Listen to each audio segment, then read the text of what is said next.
हर हर महादेव दोस्तों, आप सभी को स्वागत है फिर से हमारे चैनल में। दोस्तों, आज मैं एक ऐसी सत्य दुखद घटना सुनाने वाली हूँ जिसे सुनने के बाद आप सभी के आंखों में तो आंसू आएंगे ही, परंतु महादेव पर आप सबको भी इतना अटूट विश्वास होने लगेगा कि जो भाई बहन अपने महादेव को गुरु भी नहीं बनाए होंगे तो उन्हें भी लगेगा कि मैं भी अपने महादेव को गुरु मान ले और उनके 3 सूत्र का पालन करे और उनके गुणगान में लीन हो जाए। ऐसा आप सभी को मन में विचार आने लगेगा। यह इतना दुख भरा कथा है ही जिसे सुनने के बाद आप सभी को आप रूपी अपने महादेव पर विचार होने लगेगा और उनके प्रति भावना जाग जाएगा कि मैं महादेव को गुरु मान ले। और यह घटना जो है 2019 में घट चुका है और यह घटना दोस्तों किसी और का नहीं, खुद हमारा घटना है जो हमारे ऊपर इतना दर्द भरा घटना घट चुका है। और महादेव के ही दया से आज मैं इस धरती पर हूँ और आप सबके बीच में हूँ। और महादेव अगर हमारे साथ नहीं होते तो मैं शायद नहीं इस दुनिया में होती। और मैं अपने महादेव को बचपन से ही गुरु मान ली हूँ और उनकी सेवा में लग गई हूँ और हमारे महादेव पल पल दया बरसाते। तो मेरे भाइयों और बहनों, आप सभी से निवेदन है कि अगर महादेव को गुरु नहीं माने होंगे तो आप सभी गुरु मान लीजिए और उनके 3 सूत्र का पालन कीजिए। आप सभी को भी सारे संकट कष्टों से मुक्ति मिलेगा और दया पल पल दया मिलेगा। तो ज़्यादा ना बात करते हुए दोस्तों, मैं आप सबको अपनी ये दुख भरी कथा सुनाने वाली हूँ। और मेरी कथा आप सभी को अच्छा लगे तो प्लीज़ मेरे वीडियो को लाइक कीजिए, शेयर कीजिए और सब्सक्राइब कीजिए और बेल आइकन को ज़रूर ही दबाइए, क्योंकि जब भी मैं न्यू वीडियो अपलोड करूं तो आप सभी के बीच नोटिफिकेशन मिल जाए। दोस्तों, यह घटना 2019 दिसंबर की है जो हमारे साथ अत्यंत दुर्लभ घटना घटी है। मैं आज तक भी नहीं भूली हूँ और मैं आप सबको सुनाने वाली हूँ कि मैं बिहार के औरंगाबाद ज़िले की रहने वाली हूँ और हमारे सदस्य में माता पिता और हम सब 5 भाई बहनें हैं और हमसे बड़े 2 बहन और 1 भाई हैं जो तीनों जन का शादी हो चुका है और हमारा भी विवाह 19 में ही हुआ था। और जब मेरा शादी हो गया और मैं फिर 3 मंथ के बाद अपने घर पे आई तो सारे लोग को पता चला कि मैं गर्भवती हूँ। तो जिसकी वजह से मेरे घर परिवार लोग बहुत ही खुश रहने लगे कि चलो तुरंत ही शादी हुआ है और भगवान के महादेव की दया से गर्भवती हो गई है कि जल्द ही हमारे घर में एक नन्हा मुन्ना बच्चा आएगा। मतलब बहुत लोग मनसा लगाए हुए थे, बहुत लोग खुश रहने लगे। परंतु हमारे अंदर अंदर कुछ ना कुछ होते ही रहता था। जब से मेरे पाँव भारी हुआ था तब से मेरे शरीर में कुछ ना कुछ प्रॉब्लम होते ही रहता था। उसी समय से स्टार्ट हो गया। ऐसे करते करते समय बीतता चला गया। 7 मंथ बीत चुका था और 7 मंथ बीतने के बाद ऐसा हुआ कि 17 दिसंबर को मैं अपनी दीदी के घर से आई थी ट्रेन में सफ़र करके। तो मुझे लगा कि सफ़र करने से मेरा ऐसा शरीर है और सफ़र करने से मुझे सुस्त मन लग रहा है और मेरे पाँव में भी सूजन हो गया है। परंतु मेरे मम्मी जो है मेरी मम्मी बगल के डॉक्टर को बुलाई घर पे ही और मेरा जांच उच हुआ तो डॉक्टर बोले कि आपका बच्चा जो है वो सुस्त है, कि अब मैं जो मेडिसिन दे रहा हूँ उसको अच्छे से चलाइए, आपका बच्चा ठीक हो जाएगा और अल्ट्रासाउंड करा लीजिएगा। तो हम घर वाले दवा हुआ करवाएं, बोले ठीक है। तो 20 के बाद 21 को फिर डॉक्टर आए तो फिर भी डॉक्टर आए तो फिर बोल रहे कि फिर भी सुस्त बच्चा है, आप दवा नहीं खा रही हैं। और मेरे मन में तो अजीब सा फील होते रहता था, नहीं खाने को मन कर रहा था। फिर भी मैं दवा ज़बरदस्ती में खा रही थी और उसके खाते भी फिर भी मुझे ठीक नहीं फील हो रहा था। तो फिर वो डॉक्टर जो हैं वो मेरे घर फिर 22 को आए, फिर बोले कि आपका तबीयत सही नहीं लग रहा है। उस दिन भी इंजेक्शन वगैरह दिए, बोले कि आप 23 को ज़रूर ही चली जाइएगा, मैं कुछ रिपोर्ट लिख दे रहा हूँ, ये सब आप जांच करवा लीजिएगा। तो हम लोग 23 को डेहरी में गए अल्ट्रासाउंड करवाने के लिए। तो वहाँ पर गए कराने के लिए, मेरा नंबर आया, मैं गई तो डॉक्टर मुझसे पूछने लगे डेट वगैरह सब मैं बता दी। जब जांच किए तो उनको बच्चा चलते हुए महसूस नहीं हुआ। तो बोले कि तुम जाओ बाहर और अपने जो गर्जीवन आए हैं उनसे बोलना मीठा खा लाने के लिए, तो मीठा खाकर फिर मेरे पास आओ। तो मैं गई बाहर, मेरे हस्बैंड मिठाई लेकर आए, वो भी साथ में गई थी और मेरी दीदी गई थी बड़ी वाली। तब मिठाई खाए और खाने के बाद फिर गए डॉक्टर के पास। तो फिर वो जांच करने लगे तो फिर उनको पता नहीं चला। तो बोले कि ठीक है तुम जाओ बाहर और अपने जो गर्जीवन तुम्हारे साथ आए हैं उनको भेज दो। तो मेरे हस्बैंड गए तो डॉक्टर उनको रिपोर्ट दिए और उनसे सारी बातें बता दिए कि आपके मतलब बच्चा जो है वो डेथ हो चुका है, वो नहीं है बच्चा। दोस्तों बात ऐसा था कि बच्चा मेरा जो था वह 22 को ही मेरे पेट में ही डेथ हो चुका था, क्योंकि जो हमारे बगल वाले जो डॉक्टर थे वो बता दिए थे कि एकदम बच्चा जो है सुस्त है। शाम के समय था तो मैं उस दिन गई भी नहीं थी, तो 23 को बोले थे तो हम लोग 23 को गए थे जांच कराने लिए। और वहाँ पर गए तो अल्ट्रासाउंड में कन्फर्म पता चल गया कि बच्चा डेथ कर चुका है। तो वहीं से मैं आई, फिर बगल में ही मेरे गांव के बगल में ही एक डॉक्टर है, उनके पास में हम लोग आए। तो आए तो वहाँ पर उनसे बोले कि मतलब डिलीवरी करवाने के लिए लोग बोले, हमारे घर वाले लोग तो बोले कि ये बच्चा डेथ कल ही कर चुका है और इसके ब्लड में भी नहीं है, शरीर में बहुत ही कमज़ोर है, हमसे पॉसिबल नहीं है कि आप लोग लेकर चले जाइए डेहरी। तो हम लोग डेहरी, हमारे परिवार लोग सब हमें लेकर गए, हमारे साथ हस्बैंड मेरे और मेरी दीदी और मेरे पापा जी और गांव के 2 लोग थी, नर्स वगैरह, वो सब लेकर गए। तो वहाँ पर भी रात के लोग रखे, 2-4 घंटा रखे और उन लोग के भी पॉसिबल नहीं हुआ तो उन लोग भी जवाब दे दिए। तो वहीं से 11:30 बजे रात के हम लोग सासाराम हमारे सब लेकर गए, अनु कुमारी में लेकर गए। तो वहाँ पर भी लेकर गए तो रात भर वो भी रखी, पानी वानी चढ़ाई, सब ब्लड निकालने के लिए। जब से सब लोग ऐसे करने लगे नस से, तो मेरा सूजन इतना शरीर में आ चुका था कि नस कहीं भी नहीं मिल रहा था। तो जहीं मन तहीं उन लोग सारे लोग ब्लड निकालने के लिए सभी लोग भोग देते थे। और मेरा ग्रुप निकाले तो मेरा ग्रुप AB+ निकला और फिर वहाँ से भी जवाब दे दिया। तो वहीं से सफ़र मेरा शुरू हो गया। 24 को हमारे परिवार लोग ले गए बनारस में, और बनारस लेके गए आयुष्मान में भी जवाब दे दिया।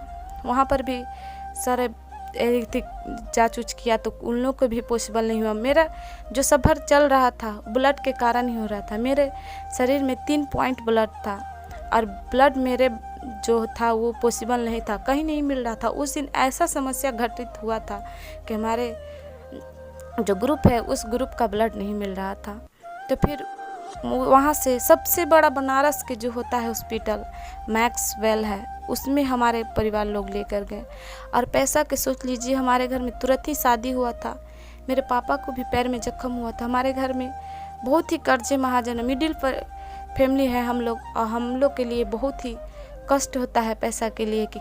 और मेरे पापा जो है मज़दूर है, मेरे हस्बैंड भी मज़दूरी करते हैं, और हम लोग का पैसा के लिए बहुत ही सोचने पड़ता है।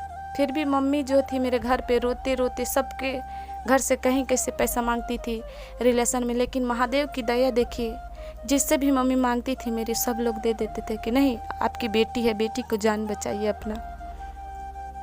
तो गए वहाँ पर तो मिला, परंतु इतना ICU में जो होता है ICU उसमें एडमिट कर दिया, और इतना महंगा था ना वो हॉस्पिटल है कि हम लोग के लिए बहुत ही महाजन के बहुत ही चिंतित में पड़ गए। लेकिन फिर भी लोग हार नहीं माने कि नहीं इसको ये कर दे।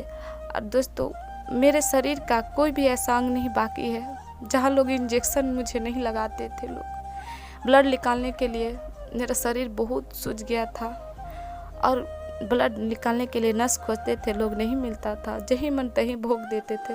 मेरा सारा शरीर सूजन आ गया था और काला भी पड़ गया था।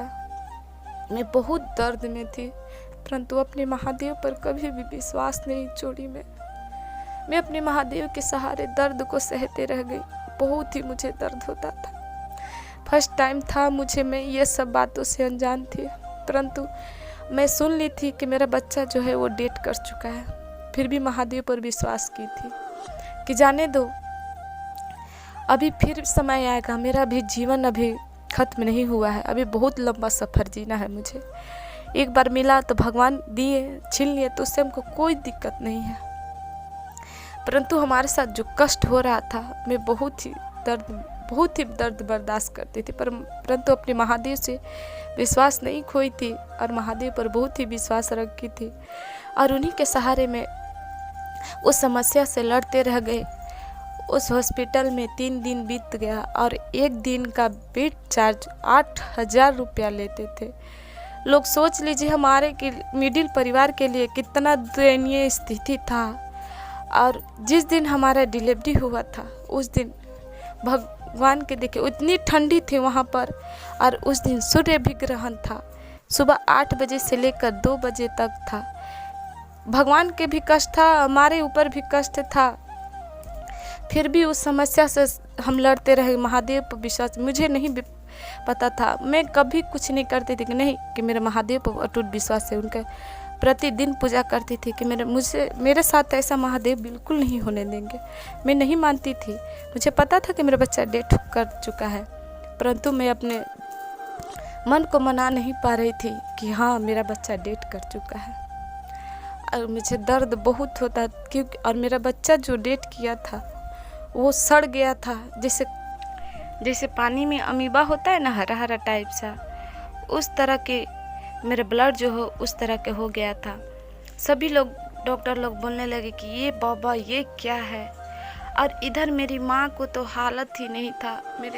जहाँ मैं अपने महादेव की पूजा हमारे घर में होता है, वहाँ पर मेरी माँ बहुत ही सर पटक पटक के रोती थी कि हे महादेव, हमारे साथ क्या किए, हमारी बेटी आपको बचपन से मानी है गुरु, आपको पूजा करती है, हम इतना घर में पूजा करते हैं, हर जगह चर्चा होता है, जाते हैं, परंतु हमारे घर में ऐसा क्यों किया, ऐसा क्यों विपत आया भगवान। बहुत ही फिर भी विश्वास करते हुए करते कि हे महादेव, मेरी बेटी का जो संतान है वो तो डेथ कर ही चुका है, परंतु हमारी बेटी का जीवन लौटा दीजिए हे महादेव। अगर मेरी बेटी जीवित नहीं हुई तो मैं कभी भी आपकी सेवा नहीं करूँगी, जो इतना दिन रात आपकी पूजा करती हूँ। और मैं भी अपनी हिम्मत नहीं हारी कि नहीं, हमारे महादेव कभी मेरे साथ ऐसा नहीं होने देंगे। जाने दो, मैं विश्वास की थी कि हमारे महादेव हमारे साथ कुछ भी गलत नहीं होने देंगे, परंतु हमारे घर वाले जितने भी लोग थे वो सभी लोग आशा तोड़ दिए थे कि मैं जीवित भी रहूँगी। और हमारे महादेव से मेरी माँ बहुत ही प्रार्थना करते रह गई। हमारे घर में खाना उना कुछ नहीं बनता था, सारे लोग रोते रहते थे। बस महादेव पर ही विश्वास था कि एक जीवन तो चला ही गया, परंतु 2 जीवन में से एक जीवन बच जाए, इतना विश्वास रखे थे सारे लोग कि महादेव पर ही, भगवान पे ही सहारा है। डॉक्टर भी लोग बोल दिए, जवाब दे दिए कि हम लोग इसे जिम्मेवारी नहीं ले सकते हैं, अब भगवान पर ऊपर ही है, अब वही जाने, उन्हीं का देह है कि जो हो सकता है, हम लोग रिस्क नहीं ले सकते हैं। क्योंकि 4 दिन बीत चुका था, 5वां दिन था, इसीलिए डॉक्टर लोग रिस्क नहीं ले रहे थे। इस बातों से घर वाले लोग बहुत ही परेशान हो गए थे। किसी भी तरह डॉक्टर को बोले कि एक जीवन को बचा दीजिए, एक जीवन तो डेथ हो ही चुका है। तो डॉक्टर फिर भी बोलते हैं कि नहीं, मेरे हाथों में कुछ नहीं है, मैं अपना पूरा कोशिश लगा दूंगा, और परंतु उस बीच में अगर कुछ हो जाए तो हम लोग अपने आप पर रिस्क नहीं ले सकते हैं। तो सारे घर वाले लोग जितने थे, मेरे पापा, दीदी, मेरे हस्बैंड, चाची, चाचा लोग, सारे लोग आशा छोड़ दिए थे कि ये जीवित भी बचेगी। फिर भी मन में विश्वास रखते हुए, अपने दिल को समझाते हुए डॉक्टर को बोले कि ठीक है, जो भी होगा भगवान के ही भरोसे होगा, आप पूरा कोशिश कीजिए कि मेरी बेटी का जीवन बच जाए। तो डॉक्टर लोग भी लेकर गए, और इतना दुखद समय था उस समय कि मैं बता नहीं सकती हूँ कि कितना था। मैं जितना भी आप सबको बताऊंगी वो बहुत ही कम पड़ेगा। फिर भी डॉक्टर लोग पूरा कोशिश किए और महादेव की दया से मेरा जीवन बच गया। मेरा बच्चा तो जो था वो तो मृत्यु हो ही चुका था। उसका फेस जो था सब 5 दिन से मरा हुआ था, उसका सारा शरीर गल गया था जो है, और काला पड़ गया था, और ब्लड जो था वो हरा पड़ गया था। इसके वजह से बहुत लोग परेशान थे। फिर भी डिलीवरी हो गया और उसके बाद फिर एक रात पूरा रखे लोग, 27 को जाकर डिस्चार्ज किए। तो मैं घर पे आई और घर पे भी ऐसा आई कि मानो जैसा एक जीवित लाश आया है। मुझे इतना शक्ति नहीं था कि मैं अपने घर में दरवाजे से उतरकर भी अपने घर में पाँव रख सकूं। सारे लोग मुझे टांग कर घर में लाए और बेड पर सुलाए। मैं सोई ही रहती थी, ना कुछ बोलती थी, बस रोते रहती थी और बस अपने बच्चे को ढूंढते रहती थी। और इस बातों को सुनकर बहुत लोग, घर वाले और भी परेशान रहते थे। डॉक्टर मना किए थे कि इसके पास किसी भी प्रकार से कोई हल्ला नहीं करना चाहिए, किसी भी बच्चा की आवाज़ नहीं सुनाना चाहिए, कोई भी उसके पास शोर ना करे, इसे एकांत में रखने के लिए मुझे बोला गया था। सभी लोग शांत रहते थे, चाहकर भी लोग नहीं रो पाते थे। अपने मन ही मन बहुत ही घुटन करके रहते थे, बहुत ही लोग रोते थे। मुझे उठने का शक्ति नहीं था। सारे लोग सुलाते थे, अपने हाथ से ही लोग उठाते थे, खाना उना सारा कुछ है सब लोग। उसके बाद भी 20 दिन तक मैं बेड से नहीं उठी, नहीं चल पाई। हमारे हस्बैंड, मेरे माता पिता, सारे लोग हम ही में लोटपोट रहते थे। सभी लोग बहुत ही परेशान रहते थे। फिर ऐसे बीतते चला गया और महादेव की कृपा से फिर मैं संभलते संभलते कुछ ठीक हो गई और आज मैं आप सबके बीच में हूँ और महादेव को धन्यवाद करती हूँ, गुणगान उनका करती हूँ कि हे महादेव, आपने मुझे दोबारा जीवन दिए, आपका कोटि कोटि नमन है। और दोस्तों, मेरे पापा जी कहते हैं कि पैसा तो बहुत लगा, उसका कोई गिनती नहीं है, तुम मेरे आँख के सामने हो। यही मुझे मेरे महादेव ने सबसे बड़ा धन दे दिए और मुझे कुछ नहीं चाहिए।